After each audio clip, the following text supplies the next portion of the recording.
Bonjour à tous, bienvenue dans le Grand Rendez-vous, votre émission qui lance la semaine politique. Un grand rendez-vous particulier parce que nous sommes à Langres, la ville natale du philosophe Denis Diderot, ville de Haute-Marne, parce que nous sommes venus à la rencontre de notre invité, Laurent Wauquiez. Laurent Wauquiez, président des Républicains, bonjour. Bonjour. Vous avez commencé un Tour de France, alors nous allons en parler avec vous. Nous allons évoquer dans cette émission évidemment les européennes, puisque vous avez dévoilé votre tête de liste et deux de ses colistiers cette semaine. Premier de cordée qui ne fait pas franchement l'unanimité dans votre famille. Vous allez nous dire comment vous le défendez. Nous allons parler évidemment du grand débat national et des propositions que les Républicains souhaitent faire dans le cadre de ce grand débat. Mais d'abord, bonjour à Nicolas Barré, directeur de la rédaction des Échos. Bonjour Hélène, bonjour à tous. Qui est là évidemment pour vous interroger. Damien Fleureau, chef du service politique de CNews. Un mot donc sur cette ville-État. Vous avez commencé un Tour de France jeudi. Vous étiez à Belfort. Vous allez poursuivre pendant quelques jours. Quel est l'esprit? C'est-à-dire vous vous êtes dit Emmanuel Macron lance un grand débat, il part à la rencontre des élus et des Français. Vous vous êtes dit c'est une bonne idée, c'est la bonne méthode, je fais pareil. D'abord, c'est quoi un grand débat? C'est aller vraiment à la rencontre des Français. Et je vous remercie d'ailleurs d'avoir joué le jeu et d'avoir accepté que l'émission se passe ici à Langres. Il y a un risque profond dans le pays d'une déconnexion qui s'installe. Le sentiment d'un président de la République qui ne comprend plus la vie quotidienne des Français, des députés, à l'image du député En Marche qu'on interroge sur le prix du SMIC et qui est incapable de répondre, et plus largement, le sentiment d'une partie du pays de ne plus être compris. Je vois la façon dont le président de la République mène le grand débat. Et j'ai peur que ce soit artificiel. Pourquoi? Parce qu'il va à la rencontre des élus, mais il est aussi allé à la rencontre des Français. Un débat, c'est pas une succession de discussions dans des salles polyvalentes. Avec plus ou moins de mise en scène, plus ou moins de tri, de façon plus ou moins spontanée.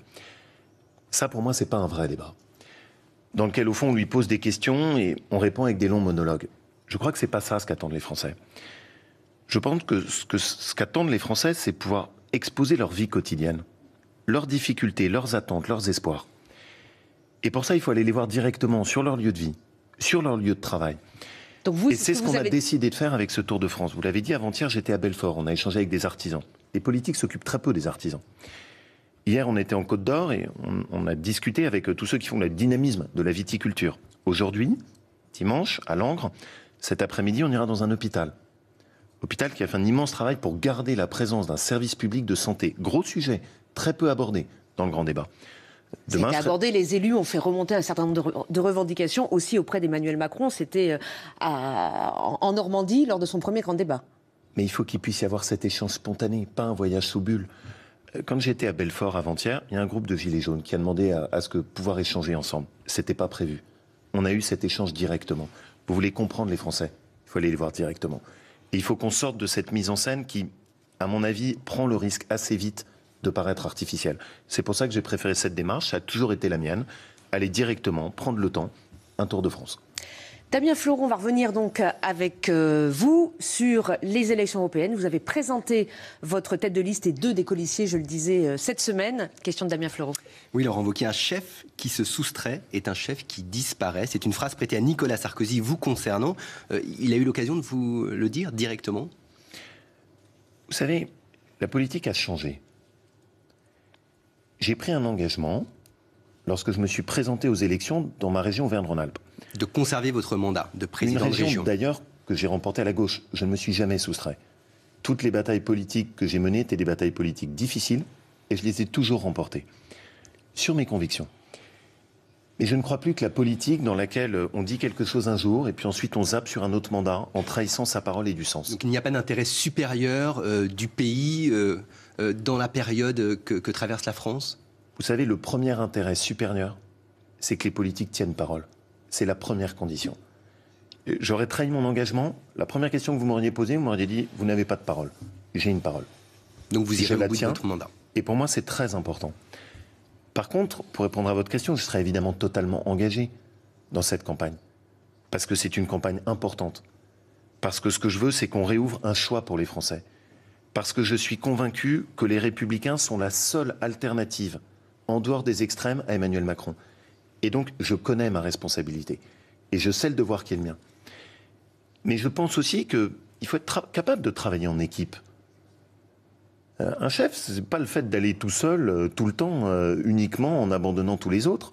Un chef, c'est quelqu'un qui fait aussi monter des talents, qui fait monter une nouvelle génération, qui donne sa chance à des jeunes espoirs. On a besoin d'aérer la vie politique. C'est le choix que j'ai fait. Alors, la nouvelle génération, Nicolas Barré. Certains dans votre famille politique, d'ailleurs, disent Laurent Wauquiez sera comptable du résultat des élections européennes. Comment est-ce qu'il faut le comprendre? Est-ce que, encore Rachida Dati disait ça ce matin dans une interview, est-ce qu'il faut le comprendre comme s'il n'y a pas un bon score aux européennes, vous devrez, votre leadership à la tête des Républicains sera mis en cause? D'abord, évidemment, on sera tous comptables. Mais vous le premier. Et on est tous engagés dans une démarche de reconstruction. Et je vais vous dire quelque chose. On va déjouer les pronostics. Et les sondages me font toujours sourire. Autour de 12% actuellement. Oui, troisième liste. La troisième. Et loin derrière, la troisième le liste. Rassemblement national et la République en marche. On va déjouer les pronostics. Prenez un peu de distance parfois avec notre façon de commenter l'actualité. Les sondages. Si les sondages avaient raison, Alain Juppé serait aujourd'hui président de la République et il aurait succédé à Dominique Strauss-Kahn. Les sondages, c'est pas ça qui fait la politique. Une élection, elle se gagne sur les convictions. Mais vous avez un objectif. Elle se gagne sur la détermination. Mais vous avez un objectif tout de même? Mon objectif, c'est de reconstruire ma famille politique. Mon objectif, c'est que les gens puissent se dire, il y a une nouvelle droite qui a commencé à se construire. Il y a une nouvelle page qui s'ouvre. Ils ont tiré les leçons de leurs échecs, de leurs défaillances. Ils construisent quelque chose de neuf. Ce trio, c'est un trio qui représente au fond tout ce qu'est la diversité de la droite et sa richesse. Avec François-Xavier Bellamy, on y reviendra, la droite des valeurs. Avec Agnès Evren, talentueuse, elle a remporté la Fédération de Paris, elle a créé son entreprise. Elle correspond à cette droite urbaine dont on a besoin et qui est une parole importante dans notre famille politique. Et puis Arnaud Danjean, qui était juppéiste, qui est une voix écoutée au Parlement européen, spécialiste de la lutte contre le terrorisme, des questions fondamentales, et qui très tôt a dénoncé au fond la grande désillusion qu'a apporté Emmanuel Macron sur la scène européenne après les espoirs qu'il avait soulevés. Et au fond, avec ce trio, c'est un message très fort qu'on envoie. C'est une nouvelle droite. Ce sont des nouveaux visages. Mais au-delà de ce trio, vous présentez ce trio, mais il y a une tête de liste. La Bien tête sûr. de liste, elle s'appelle François-Xavier Bellamy. C'est quelqu'un qui est un marqueur, c'est un prof de philosophie. Il est très engagé dans le combat pour un certain nombre de valeurs à droite et il s'est notamment affiché aux côtés de la manifestation, de la Manif pour tous. Il a quand même soulevé le scepticisme de vos propres amis qui, au moment où vous l'avez désigné, ont redit leur scepticisme. Est-ce qu'il n'y a pas un paradoxe à vouloir élargir votre base en choisissant quelqu'un comme ça qui est quand même très clivant? Pardonnez-moi, mais de grâce, ne caricaturez pas. Est-ce que il n'a pas... Philosophe, engagé, je vais... c'est pas de la caricature jusque-là. Pas du tout. C'était pas à ça que je faisais référence. Il n'a pas été soutenu très largement. C'est pas moi qui l'ai désigné. Il a été désigné par une commission dans laquelle on s'est tous réunis. 40 personnes. Sur 40 personnes, combien ont trouvé que cette candidature et ce trio étaient le bon choix? 38. Le trio. 38 sur 40. Le trio. C'est peut-être ça qui les a convaincus aussi de vous donner leur assentiment. Mais tant mieux parce que c'est ce que j'ai voulu. Maintenant, je voudrais revenir un instant sur François-Xavier Bellamy parce que il y a quelque chose derrière qui est pour moi très révélateur. Vous l'avez dit, et d'ailleurs présenté avec beaucoup d'honnêteté. C'est un intellectuel, et je pense que c'est bien d'élever un peu le niveau de la politique. De redonner un peu de vision, pas que le buzz, pas que le court terme. Deuxièmement, c'est quelqu'un, oui, qui croit qu'au nom de la modernité, il ne faut pas tout détruire. Qu'il faut des repères, qu'il faut des valeurs, qu'il faut des limites. C'est un de ceux qui a dénoncé notamment les ravages de toute la pensée post-1968 dans l'éducation nationale. Et je vois bien que, bien sûr, par rapport à un certain nombre de chantres du politiquement correct, ça ne correspond pas à ce qu'on considère comme étant admissible. Et donc, à peine sa candidature est annoncée, que toutes les forces se sont déchaînées pour le caricaturer, le détruire. Enfin, ça s'est passé au sein même de votre formation politique, Gérard Larcher, Éric Woerth. Et parfois ce sont même. Des déclarations de membres de. Et parfois même, avec quelques paroles diverses, au sein même de ma famille politique. Je pense que c'est une erreur. Je pense que c'est une profonde erreur. Pourquoi? Parce que, en politique, on ne réussit pas en marchant à l'ombre. On ne réussit pas en s'excusant de ses idées. Il n'y a pas d'un côté les bons et les méchants. On aurait choisi quelqu'un qui, par exemple, aurait fait l'apologie de la gestation pour autrui, c'est-à-dire des mères porteuses. Je ne suis pas sûr qu'il aurait eu le même tir de barrage avec les mêmes sous-entendus moralisants. Et donc oui, j'assume. J'assume de dire que je veux que la droite s'appuie aussi sur ses valeurs, sur ce à quoi elle croit, sur ses idées. Et à côté, il y a des personnalités qui apportent autre chose. Et ça peut être ça. Chacun vient avec sa sensibilité, mais c'est l'essentiel, en partageant une même vision de ce qu'on veut faire pour l'Europe. Sur cette question des valeurs, François-Xavier Bellamy, par exemple, ne cache pas sa position personnelle, je dis bien personnelle, intime, sur l'IVG. Il y est hostile. C'est aussi votre position. Quelle est votre position personnelle là-dessus? Pardon, ce que vous dites est faux. Et j'aime bien précisément qu'on ne caricature pas. Est-ce qu'il s'est exprimé sur la loi Simone Veil? Oui. Est-ce qu'il a répondu avec la plus grande clarté? Oui. Qu'a-t-il dit? Il est hors de question de revenir sur la loi Simone Veil. Vous voyez? Sur votre plateau même, sur votre plateau même, une position personnelle. Vous donnez non pas sur la loi Simone Veil. Mais qu'a-t-il dit? Il n'a pas du tout dit qu'il était hostile à la loi. Il a juste dit. Mais j'ai pas dit ça. Il n'a effectivement pas dit qu'il était hostile à la loi. Absolument pas. Et qu'a-t-il dit? C'est son opinion personnelle sur ce sujet. Soyez précis. Soyez précis, c'est important pour pas. Il n'y a pas de remise en cause. Vous dites qu'il n'a pas de remise en cause de la loi Veil. Ce qu'il a dit, c'est je suis contre la banalisation de l'avortement. Il a raison. Et c'est aussi votre avis. A dit. C'est aussi votre avis, pas? Quand il dit qu'il ne faut pas remettre en cause la loi Simone Veil, évidemment que je suis totalement d'accord avec lui. Ça va de soi.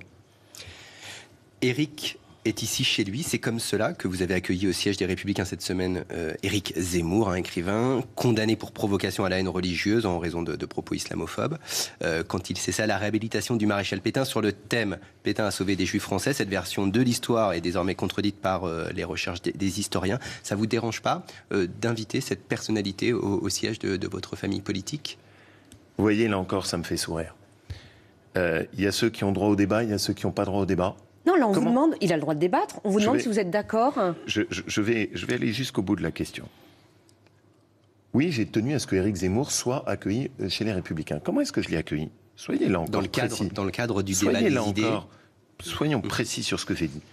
J'ai dit que je n'étais pas d'accord, loin s'en faut, avec toutes les idées qu'il portait. Et donc celle-ci, en particulier? Qu'il était accueilli aux Républicains comme toutes les personnalités qui contribuent au débat dans notre pays. Comme une personnalité comme Luc Ferry qui viendra. Comme tous ceux qui font en sorte qu'on puisse avoir du débat d'idées.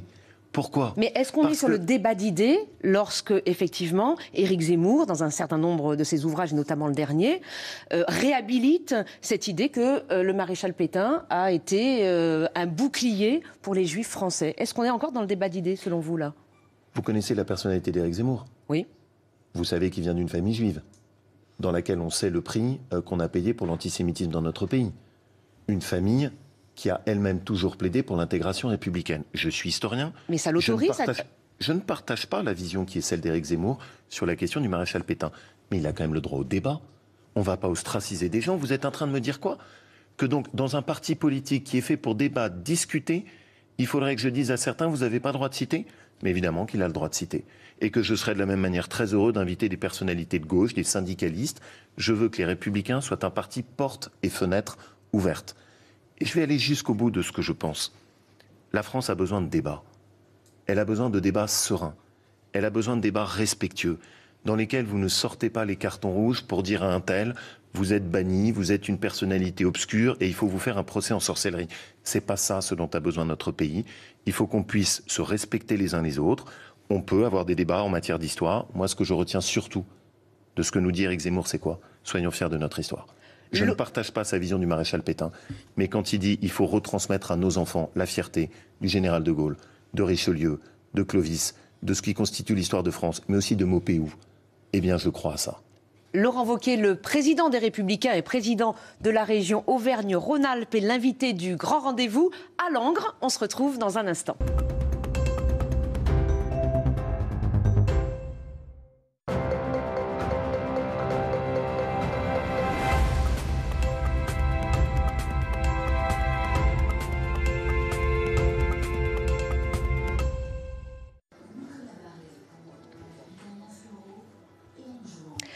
Nous sommes à Langres avec Laurent Wauquiez. pour le grand rendez-vous, évidemment. Laurent Wauquiez, le président des Républicains. Alors, on va essayer d'y voir un peu plus clair sur votre projet européen, votre ligne européenne. Une question de Nicolas Barré. Oui, votre tête de liste, François-Xavier Bellamy, s'est dit favorable à une renégociation de l'accord de sortie du Royaume-Uni de l'Union européenne, de l'accord sur le Brexit.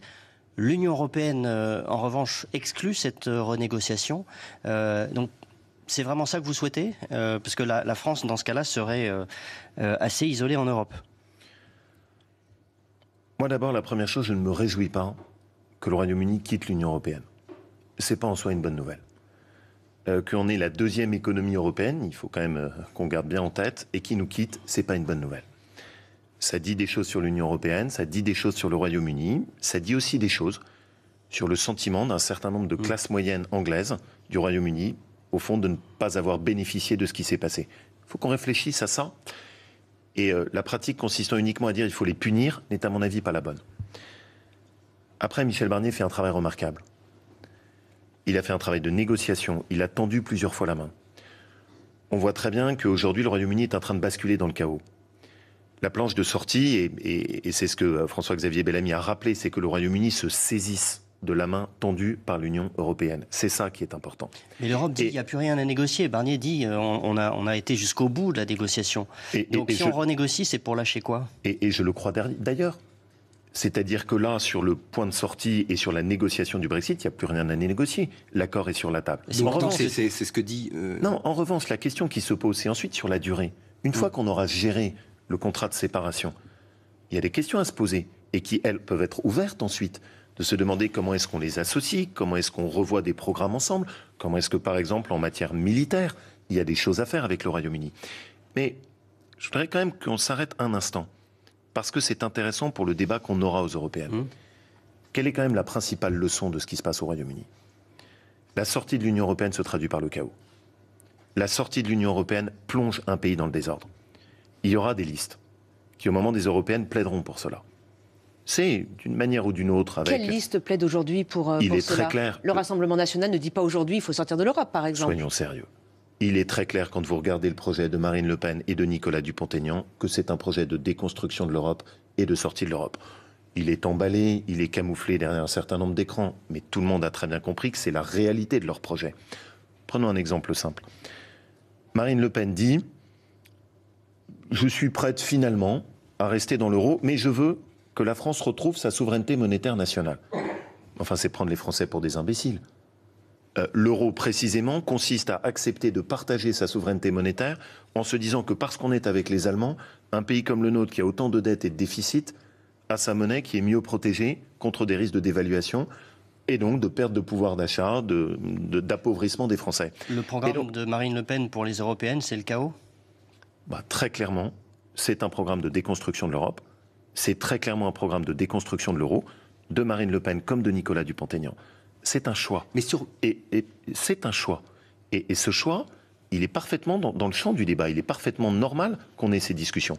Mais il est quand même intéressant de regarder ce qui se passe de l'autre côté de la frontière au Royaume-Uni. La deuxième chose qui est très intéressante... Donc, juste un mot sur votre ligne, sur la ligne du parti Les Républicains pour l'Europe. Oui. Quand, de la même façon, François-Xavier Bellamy dit qu'il n'aurait pas voté en l'état les traités de libre-échange, comme le TAFTA ou le CETA, alors que les députés européens du parti Les Républicains l'ont fait. On ne comprend plus quelle est la ligne, en fait, finalement. Est-ce qu'il est redevable du bilan des députés européens, François-Xavier Bellamy ? Est-ce qu'il y a un changement de ligne de votre parti politique ? Mais il y a une nouvelle page qu'on doit évidemment écrire.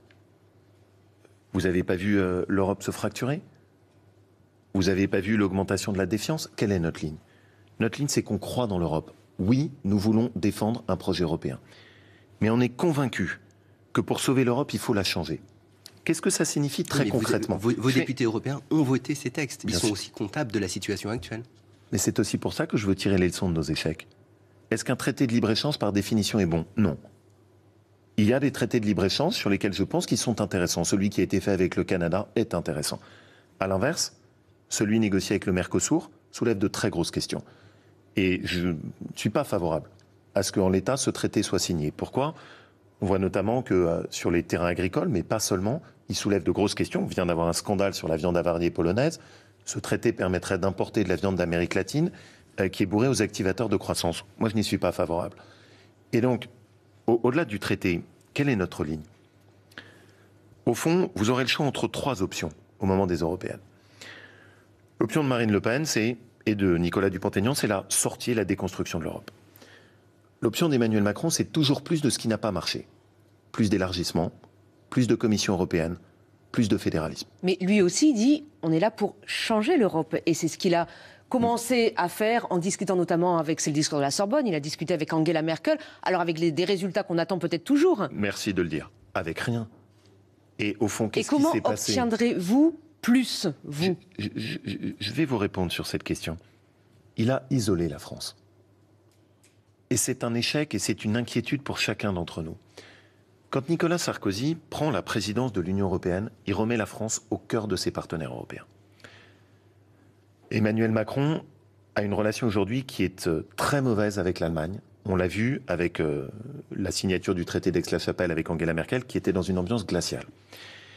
Il s'est mis à dos. Le couple franco-allemand continue de fonctionner, non? Tous les analystes sérieux de l'Europe constatent aujourd'hui que le couple franco-allemand sur la scène européenne n'a plus du tout la dynamique qu'il devrait avoir. Et c'est à cause d'Emmanuel Macron? En tout cas, les victoires ne peuvent pas être grâce à lui et les échecs, pas de sa faute. Globalement, ce qu'on peut constater aujourd'hui, c'est qu'on a un problème avec le couple franco-allemand, mais pas seulement. Mais donc il ne fallait pas le signer, ce traité d'Aix-la-Chapelle? Vous me permettez juste qu'on se pose pour pouvoir le faire au fur et à mesure, et je reviendrai avec plaisir sur votre question. On s'est aliéné les pays de la Baltique, très critiques par rapport à Emmanuel Macron. Pourquoi? Qu'est-ce qu'ils disent? Enfin, vous donnez des leçons à toute l'Europe, vous avez été incapable de baisser votre dépense publique et de gérer vos déficits. Les pays du Benelux ont un discours très critique. Il a critiqué fortement la Hongrie et l'Autriche, qui aujourd'hui nous ont tourné le dos. On s'est mis à dos notre partenaire italien, et aujourd'hui les 2 seuls partenaires de la France sur la scène européenne, c'est qui? L'extrême gauche avec la Grèce et les socialistes en Espagne. Il faut remettre la France au cœur du jeu européen. Et c'est ce à quoi je m'emploie. En ayant essayé de retisser avec Matteo Salvini, avec Viktor Orban, avec tout le monde. Angela Merkel, avec tous les partenaires. Quand vous êtes dans l'Europe, il y a un principe de base, il faut discuter avec tout le monde. Vous n'êtes pas d'accord avec tout le monde, mais si vous voulez faire avancer les positions de la France, il faut discuter avec tout le monde. Maintenant, je voudrais revenir sur des points de divergence très précis. Vous avez évoqué les prises de position du président de la République. À Trieste, et c'est son droit, il a très clairement dit qu'il était favorable à l'élargissement de l'Union européenne aux pays des Balkans. J'y suis totalement opposé.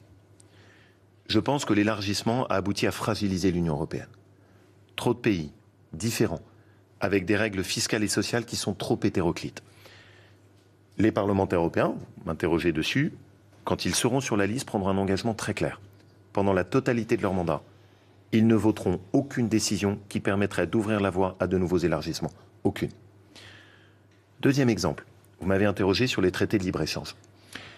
Le choix, et là encore, il est parfaitement respectable, du président de la République, c'est de s'inscrire dans une famille politique au sein du Parlement européen qui est ultra favorable à tout traité de libre-échange, même quand les partenaires qui sont en face ne respectent pas eux-mêmes les règles du jeu. Moi, je considère qu'il faut qu'on réintroduise la notion de préférence européenne. L'Europe d'abord. Trump a une politique très agressive là-dessus avec America First. Les Chinois sont très agressifs en matière commerciale. Nous sommes trop naïfs. Donc ce sera votre slogan, l'Europe d'abord, le slogan de la République. Il faut revenir à une logique de préférence européenne dans les échanges internationaux. Puis la dernière chose, qui est un problème qui nous préoccupe beaucoup, c'est l'immigration. Marine Le Pen et Nicolas Dupont-Aignan disent l'Europe ne doit pas s'en occuper. C'est une erreur. Il faut évidemment que l'Europe protège nos frontières. Nous sommes pour un choix européen. Mais quand le président de la République, lui, dit la question c'est juste de répartir les migrants qui arrivent entre les pays européens, je ne crois pas à ça. Dans sa lettre aux Français, il dit qu'il faut que le Parlement vote un nombre de migrants par an. Moi surtout, je pense. Vous êtes favorable à cette position qui était celle d'ailleurs, je crois, de Nicolas Sarkozy à l'époque? Et de François Fillon pendant la campagne? Moi surtout, ma position, c'est comment est-ce qu'on adopte des règles qui permettent enfin de limiter et de réduire le flux d'immigration. Mais déjà définir un quota, c'est une bonne chose. Mais un quota, selon vous? Si vous n'avez aucun outil juridique et aucun moyen de limiter l'immigration, ça ne sert à rien. Aujourd'hui, et vous le savez, l'année qui vient de s'écouler, la France a dépassé tous les records historiques d'entrée de migrants en France depuis qu'on a nos statistiques. 250... Donc renforcer les moyens de Frontex, les gardes-côtes. Bien sûr. Et nous, notre sujet... Mais vous êtes favorable au quota voté chaque année au Parlement? Si jamais il y a derrière toutes les mesures qui permettent de limiter l'immigration. Parce que je pense qu'on a dépassé nos capacités d'intégration. Je voudrais finir avec un dernier mot dessus. Notre liste sera la seule liste qui permettra à la fois de dire oui à l'Europe, mais d'envoyer un message au président de la République en lui disant ce que vous avez fait pour le pays, ne nous va pas. Donc aussi un référendum anti-Macron, en quelque sorte. Non, parce que je n'aime pas que les choses soient anti. Mais tout le monde comprend bien que quand on vote pour les listes En Marche, ça veut dire qu'on va re-signer un chèque en blanc pour le président de la République. Notre liste, c'est la seule qui permettra de dire oui à l'Europe, mais ce qui a été fait depuis 2 ans, c'est pas le bon cap et il faut le changer. Laurent Wauquiez, le président des Républicains, est l'invité du grand rendez-vous à Langres. On se retrouve dans un instant.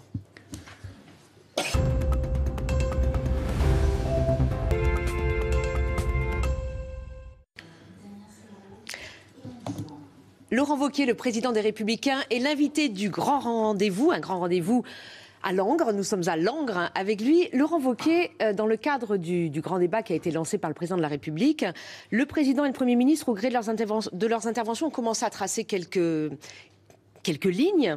Alors, on va en venir au fond, mais d'abord, le journal du dimanche nous apprend ce matin qu'il est possible que le président, le 26 mai prochain, au moment des européennes, propose aux Français un référendum avec à choix multiples peut-être. Est-ce que vous pensez que c'est une bonne issue démocratique pour ce débat national qui a été lancé? Et puis 2, quelles questions aimeriez-vous poser, voire poser dans ce référendum?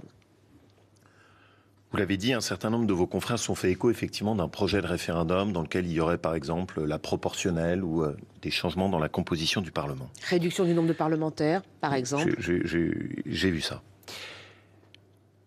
Attention à ce que de ce grand débat n'accouche pas une souris. Attention à ce que l'issue de ce grand débat ne soit pas des sujets qui sont très coupés des préoccupations et des priorités des Français. Et attention à ne pas donner le sentiment qu'au fond, tout est déjà décidé. Pourquoi je vous dis ça?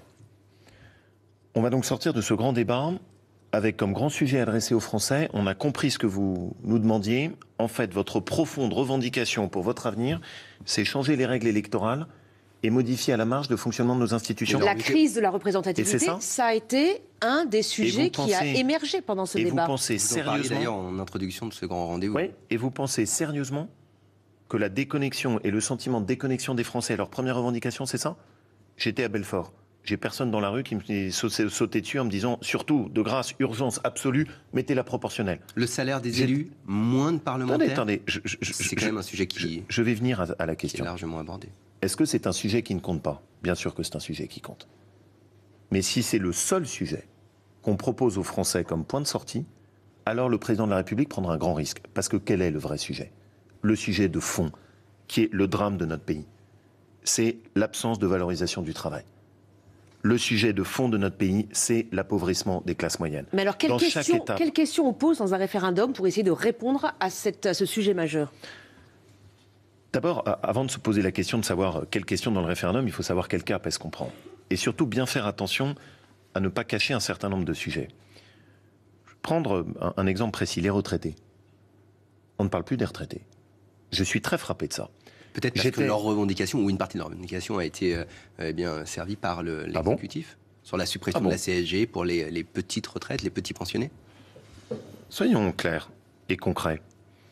Un couple de retraités qui est à 1 500 € chacun, je ne considère pas qu'ils font partie des privilégiés dans notre pays. Vous savez combien est-ce qu'ils vont perdre cette année de pouvoir d'achat? À cause de la désindexation? Pas seulement, 1 000 €. Ils vont perdre 1 000 € en partie à cause de la CSG et en partie à cause du fait que le président de la République, et c'est vraiment une rupture dans le contrat républicain, refuse maintenant de revaloriser les retraites, ne serait-ce qu'au niveau de l'inflation. Ce qui est quand même la décence. Rien n'est réglé sur le sujet des retraités. Les mesures qui ont été annoncées sont juste temporaires. Le gouvernement de la République n'a pris aucun engagement. C'est un exemple des thèmes sur lesquels les Républicains ne lâcheront pas, parce que je considère que vous ne pouvez pas construire la réconciliation du pays en continuant, comme le président de la République en a donné le sentiment, à opposer d'un côté les actifs et les retraités. Les retraités ne sont pas des privilégiés, ils ont travaillé toute leur vie. Un pays comme le nôtre doit offrir des retraites décentes. Échange qui m'a marqué quand j'étais sur le territoire de Belfort. Un retraité vient me voir, 171 trimestres de cotisation, artisan, une retraite à moins de 500 €. Vous pensez que le problème des retraités est résolu dans notre pays? Non.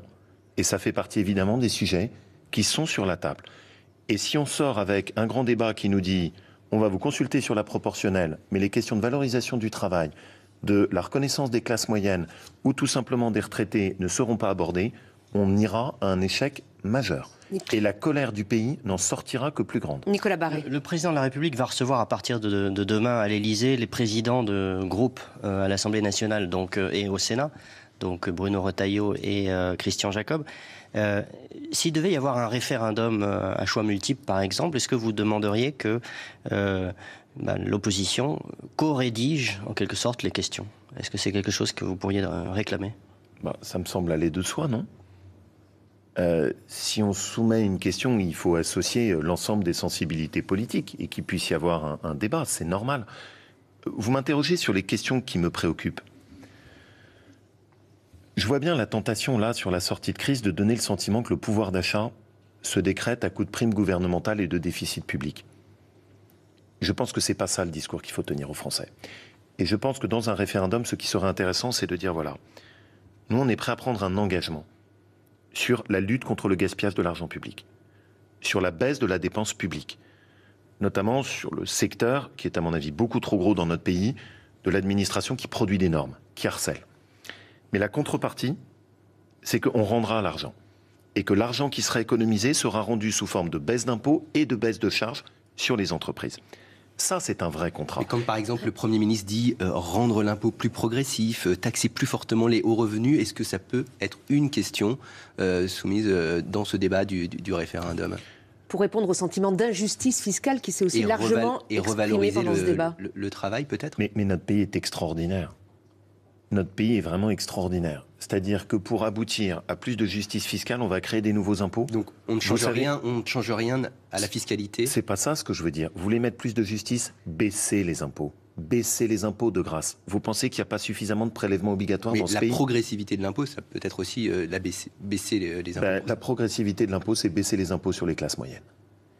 Et quand on parle de progressivité, je vois souvent la façon dont on aborde le sujet. En France, on s'occupe soit de ceux qui sont tout en bas, soit de ceux qui sont tout en haut. Moi, mon obsession, c'est ceux qui sont au milieu.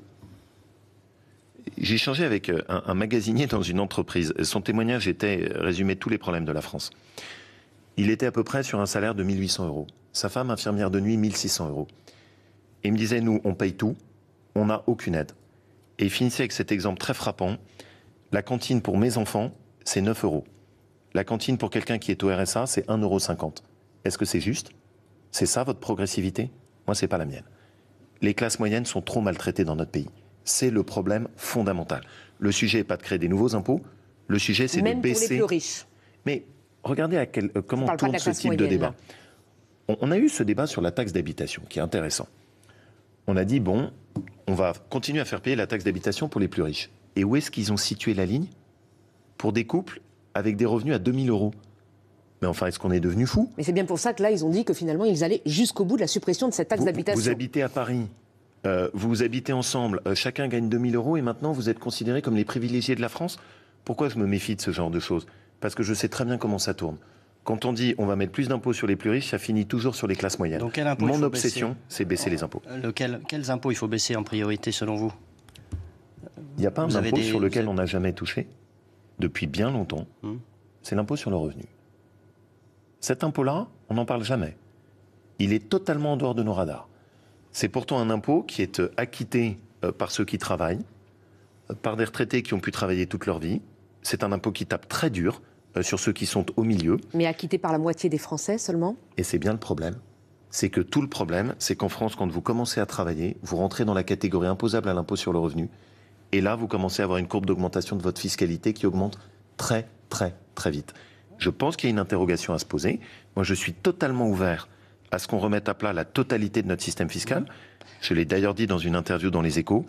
Mais j'ai une revendication. Mettre à plat le système fiscal, c'est pour baisser les impôts. C'est pas pour créer de nouveaux impôts.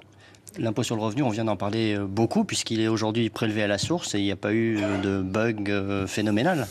Mais monsieur Barré, quand même, ne tombez pas dans tous les panneaux. Et donc, le grand débat de notre sujet, c'est de savoir comment est-ce qu'on va collecter l'impôt? Non. Le grand débat de la France, c'est comment collecter moins d'impôts. La question de savoir comment est-ce que le gouvernement collecte l'impôt n'est pas le sujet stratégique pour les Français. La question, c'est comment est-ce que grâce à nos économies, on peut arriver à baisser l'impôt. Est-ce que celui qui vous le dit, en la matière, peut être crédible? Je gère une région. Mon budget est à plusieurs milliards d'euros. En 2 ans, j'ai baissé de 15% les dépenses de fonctionnement dans ma région. Ce qui me permet quoi? D'être la seule région de France qui a pu baisser la taxation sur l'essence. Si tout le monde s'y met, si tout le monde fait un effort, c'est évidemment possible de baisser les impôts sur les Français. Laurent Wauquiez, hier, il y avait à nouveau des manifestations de Gilets jaunes, 56 000 à peu près, à se mobiliser dans le pays, un chiffre en baisse par rapport au samedi précédent. Beaucoup de slogans radicaux. Est-ce qu'ils représentent encore quelque chose aujourd'hui, ces Gilets jaunes, finalement? Notamment en raison de la baisse de la mobilisation? Il faut ramener le calme. Et vous le savez, c'est pour ça que personnellement, je me suis engagé pour dire il faut qu'on retrouve du calme et de la sérénité. Et c'est pas le cas, finalement, le calme et la sérénité? Vous l'avez bien vu hier, non. Vous le voyez bien avec les destructions, ce qu'on a chaque samedi. Il y a eu quand même moins de violence, moins de blessés, même s'il y a un débat sur l'utilisation de certaines armes. J'étais hier soir à Dijon, qui est une ville que je connais bien. Quand je vois à Dijon une ville foncièrement pacifique, qu'on en est encore à avoir le besoin d'utiliser des lance-eau pour pouvoir ramener le calme et éviter qu'il y ait de la casse et de la destruction. Est-ce que j'ai envie de ça dans mon pays? Non. Est-ce qu'ils représentent encore quelque chose, ces Gilets jaunes, selon vous? Je suis convaincu qu'au début, les revendications des Gilets jaunes étaient justes. La violence a dénaturé le mouvement. Mais aujourd'hui, c'est pas ça la question. La question, elle est à 2 endroits et elle touche les responsables politiques. D'abord, la première, chaque politique a une responsabilité, c'est œuvrer par ses propos et par ses paroles à ramener le calme. Et au premier plan, le président de la République. Il ne le fait pas aujourd'hui? Est-ce que, par exemple, quand, encore cette semaine, avec une forme de mépris et d'humour déplacé, il a qualifié Jojo le gilet jaune? Est-ce qu'un président de la République devrait s'exprimer comme ça? Alors c'était dans le cadre privé, à l'Élysée, dans une rencontre avec des journalistes? Dans un cadre privé, dans une rencontre avec des journalistes. Vous n'êtes pas dupe de tout ça, je pense. Est-ce qu'un président de la République devrait s'exprimer comme ça? Est-ce que ses propos sont de nature à ramener le calme? Non. Le président de la République, s'il veut ramener le calme, doit œuvrer pour faire en sorte qu'il respecte les Français et qu'il ne les méprise pas. Ça n'est pas en méprisant les gens qu'on permettra de remettre de la réconciliation dans le pays. C'est pour ça que moi, je me suis engagé fortement pour qu'on puisse ramener ce calme, pour ne pas pratiquer un jeu politicien qui serait la politique du pire. Je le dis, on ne peut pas continuer à avoir ces manifestations avec ces violences chaque samedi. Mais le président de la République, quand il fait ça, il jette de l'huile sur le feu. Ses paroles aujourd'hui, et il doit y veiller, doivent être des paroles de respect et pas des paroles de mépris. Des listes éventuellement de gilets jaunes aux européennes, elles peuvent incarner quelque chose? Vous les craignez ou au contraire vous dites c'est un exercice normal de la démocratie? C'est évidemment un exercice normal de la démocratie. Et c'est bien que des gens aient envie de se présenter, aient envie de porter leurs idées au suffrage universel. C'est éminemment respectable. Et je préfère ça de très loin aux casseurs, de très très loin. Laurent Wauquiez, le président des Républicains, est l'invité du grand rendez-vous, un grand rendez-vous en direct de Langres. Celle-là, vous êtes pas prêts de nous en descotcher.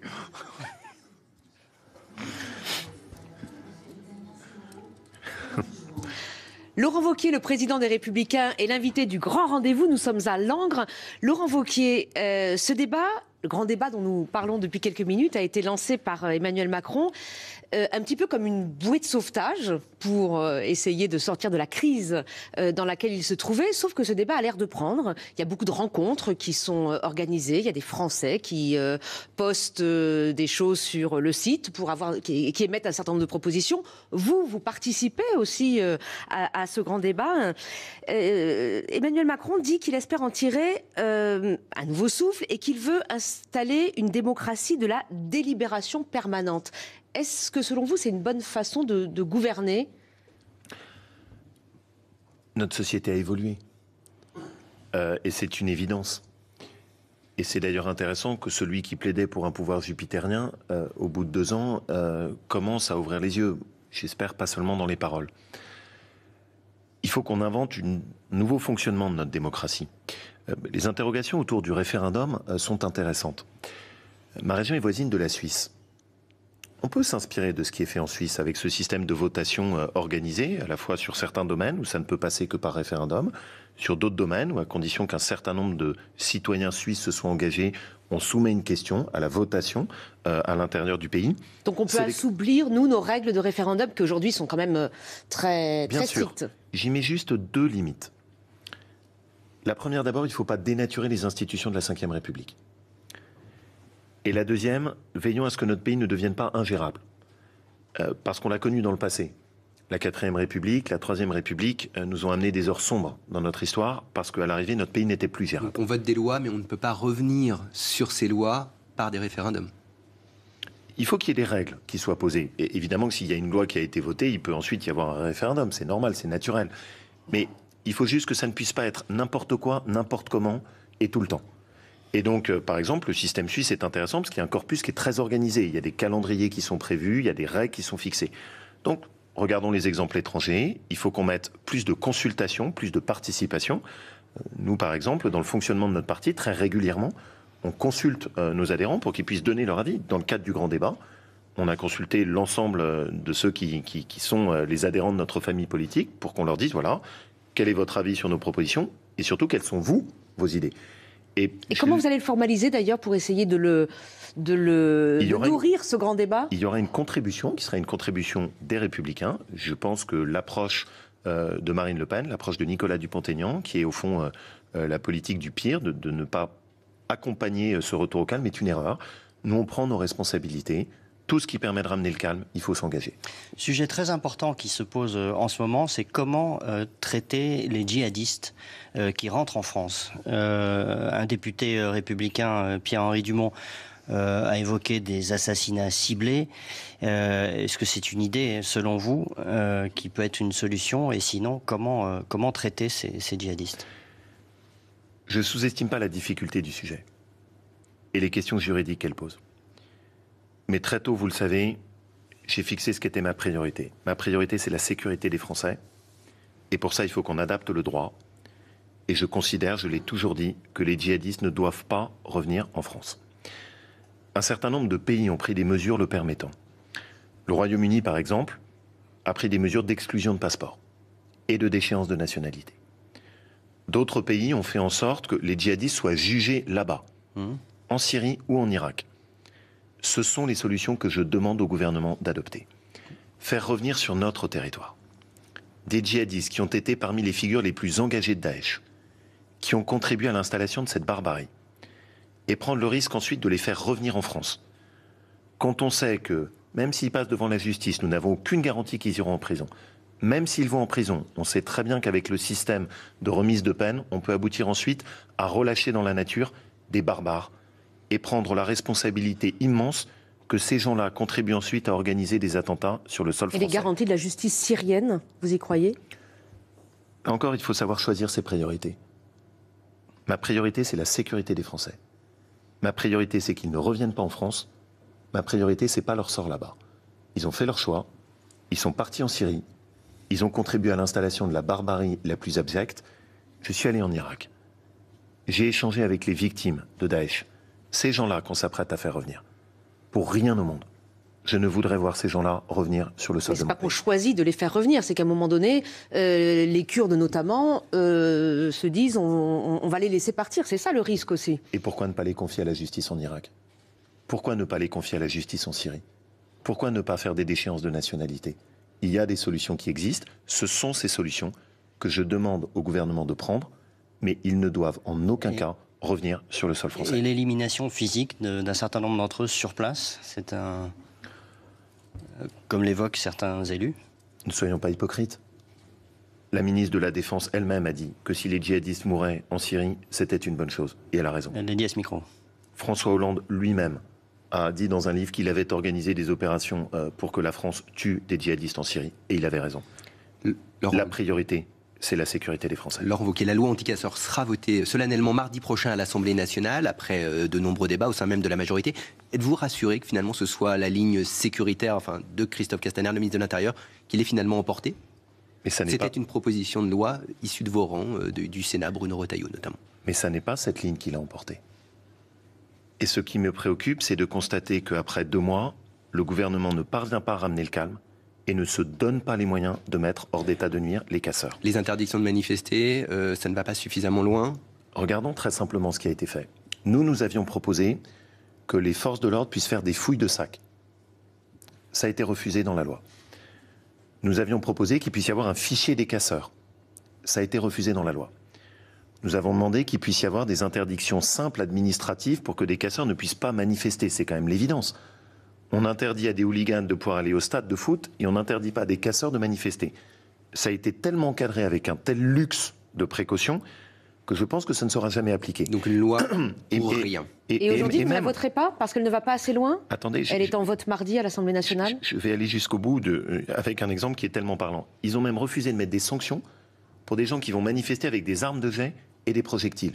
Mais enfin, comment est-ce qu'on ne peut pas voir et comment est-ce qu'on ne peut pas agir? Cette loi a été totalement vidée de sa substance. Nous, on a fait une proposition qu'on a rappelée constamment. Il faut mettre des peines planchées pour ceux qui s'attaquent aux forces de l'ordre. S'attaquer à des policiers, s'attaquer à des gendarmes, s'attaquer à des pompiers dans notre pays, ça n'est pas possible. Vous savez ce que je pense? Je pense que ce qu'on paye en partie, c'est notre démission à Notre-Dame-des-Landes. À ce moment-là, on n'a pas compris ce qui se passait. Mais au fond, avoir retiré ce projet, sous la pression de la violence des zadistes, ça a libéré cette installation progressive dans une absence de respect républicain. Même des personnalités comme Clémenceau avaient compris que pour que la République tienne, il faut de l'ordre. Personnalité pourtant qui venait de la gauche. Je regrette que la majorité et que le gouvernement ne se donnent pas les moyens de rétablir le calme. On est quand même en mesure de se poser la question, ça fait 2 mois. Vous l'avez vous-même dit, il y a maintenant très peu de casseurs et de manifestants, et le gouvernement n'est toujours pas capable de redonner le calme aux Français. Ça n'est pas normal. Nicolas Barré, pour une question économique. Oui, Laurent Wauquiez, la croissance économique faiblit un peu partout dans le monde et en Europe. L'Italie vient de rentrer en récession. Au fond, les mesures qui ont été prises dernièrement par le gouvernement, primes d'activité, heures sup défiscalisées, etc., finalement, elles tombent au bon moment? C'est ça ce que vous appelez redresser l'économie? Relancer la consommation, peut-être? Moi, c'est pas ce que j'appelle relancer l'économie. D'abord, attention, il y a un déni. On nous dit c'est juste un trou d'air. Non, ça n'est pas un trou d'air. Je vois les nuages noirs s'accumuler. Cette année, la France aura une des 3 pires croissances de la zone euro. Tous les pays ne sont pas touchés de la même manière. Nous avons le déficit de la zone euro le plus important avec celui de l'Italie. Et le danger, c'est qu'on soit au fond dans la position de la cigale avec l'hiver qui arrive. C'est que comme rien n'a été fait au cours des 2 ans qui viennent de s'écouler pour limiter la dépense publique, on va se retrouver dans un retournement de cycle qui risque d'être catastrophique. Ce qu'il faut, ce n'est pas des primes gouvernementales. Ce qu'il faut, ce n'est pas du déficit public. La seule façon de reconstruire et de permettre à l'économie française de rebondir, c'est de miser sur le travail et la restauration de la compétitivité des entreprises. Les heures sup défiscalisées, vous n'êtes pas contre? Non, mais vous voyez par exemple, et c'est là où c'est intéressant d'aller sur le terrain et d'échanger. Je vous ai dit, j'ai échangé avec des artisans. Ils m'ont dit, mais nous on ne les fera pas. Et pourquoi on ne les fera pas? Parce qu'ils n'ont pas fait les exonérations de charges pour les employeurs. Et donc, toute l'approche de ce gouvernement n'est pas assez tournée sur la compétitivité des entreprises. La compétitivité française décroche. Le fait d'avoir remplacé le CICE par des allègements de charges où au passage on va réalourdir la facture pour les entreprises n'est pas bon. Ils ne se sont pas attaqués à la question de l'impôt de production et des impôts de production qui pèsent lourdement sur nos entreprises. Vous savez, moi, ma ligne, c'est toujours la même. On commence par économiser sur le gaspillage de l'argent public et ce qu'on économise, on le rend. Il faut le rendre en allégeant les charges et en enlevant les impôts de production sur nos entreprises. Et il faut le faire en allégeant les charges sur les salariés. Un chiffre, pour conclure là-dessus. En moyenne, les prélèvements sur les sociétés sont à 60% en France. Vous vous rendez compte? 60%. La moyenne dans l'Union européenne est à 40%. Comment voulez-vous que la petite PME, l'artisan ou le grand groupe arrivent à s'en sortir? Et ce que je reproche, c'est que sous des dehors en apparence très orientés en direction des entreprises, la réalité est tout autre. La politique économique qui a été menée depuis 2 ans nous expose très fortement à un retournement de cycle. Il est encore temps de corriger. On est prêt à travailler avec eux dessus. On est prêt à mettre des propositions sur la table comme on l'a fait. Mais il est urgent de corriger le cap de la politique économique. Ce n'est pas les primes gouvernementales qui font le pouvoir d'achat, c'est les entreprises et c'est le travail. Vous voulez distribuer de la richesse, commencez par en créer. Laurent Wauquiez, on arrive au terme de cette émission. Emmanuel Macron, dans l'entretien qu'on évoquait avec les journalistes, s'est dit scarifié après 20 mois passés à l'Élysée. Est-ce que vous-même, alors vous êtes depuis 14 mois à la tête des Républicains, il y a un procès en insincérité qui vous a été intenté, mais par vos proches, par vos propres amis. Comment est-ce que vous-même vous sentez scarifié à la tête des Républicains? Ça n'a pas de sens quand on a l'honneur d'être engagé pour son pays, de dire qu'on est scarifié. C'est les Français qui souffrent. C'est pas les politiques, il ne faut pas confondre. Donc vous-même, vous ne souffrez pas? Moi, vous savez, je suis passionné par ce que je fais. Et je suis passionné par un défi. Permettre le rebond de mon pays. Permettre sa renaissance. Redonner des valeurs et des fondations à notre pays. Et ce procès en insincérité me fait parfois sourire. Le Premier ministre actuel a rejoint Emmanuel Macron caché à l'arrière d'une voiture, avec une couverture sur la tête conduite par Benalla. Et c'est à moi qu'on fait un procès en insincérité. Moi, je suis dans ma famille, je n'ai pas changé. Je ne la trahis pas, je défends les mêmes idées, les mêmes convictions. Depuis longtemps maintenant, je défends les classes moyennes. Depuis longtemps, je dénonce l'assistanat. Et depuis longtemps, je dis qu'il faut retrouver le sens du respect et de l'autorité dans notre pays.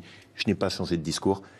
Et le sujet juste en politique, c'est pas de chercher à faire de la communication, c'est de rester constant par rapport à ce qu'on porte. C'est mon défi. Merci Laurent Wauquiez, merci d'avoir participé à ce grand rendez-vous en direct de Langres. Merci à toutes les équipes techniques de CNews et d'Europe 1 d'avoir permis cette délocalisation à Langres. On se retrouve la semaine prochaine, même heure. Très bonne semaine à tous.